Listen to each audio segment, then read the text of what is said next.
कहते हैं महाभारत का युद्ध खत्म हुआ था, लेकिन असली विनाश उसके बाद शुरू हुआ।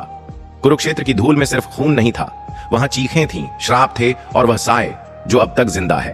18 दिन का युद्ध खत्म हुआ था।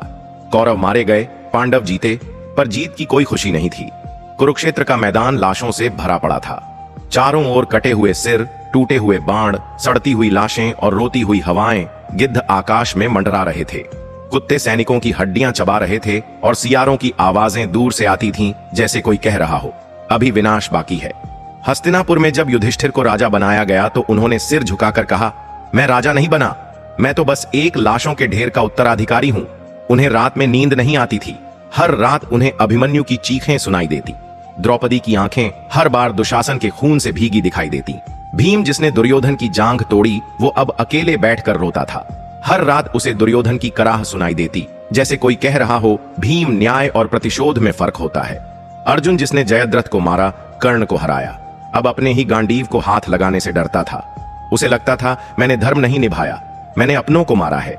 नकुल और सहदेव जिन्हें युद्ध के बाद कोई याद नहीं करता, वे चुपचाप भाइयों के पीछे चलते, पर उनके मन में एक ही सवाल था, क्या हमने किया वह सही था?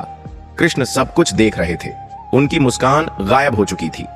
मैंने सुदर्शन चलाया नहीं, पर हर प्रहार मेरा ही तो था।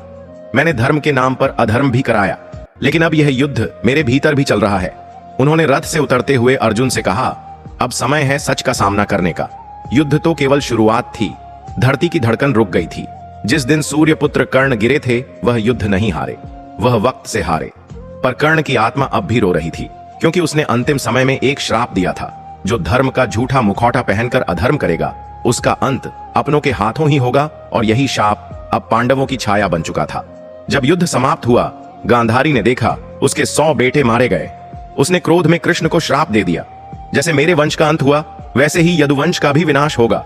हे वासुदेव, तुम्हारा पूरा कुल नष्ट हो जाएगा और तुम्हारी मृत्यु भी अज्ञात और अपमानजनक होगी।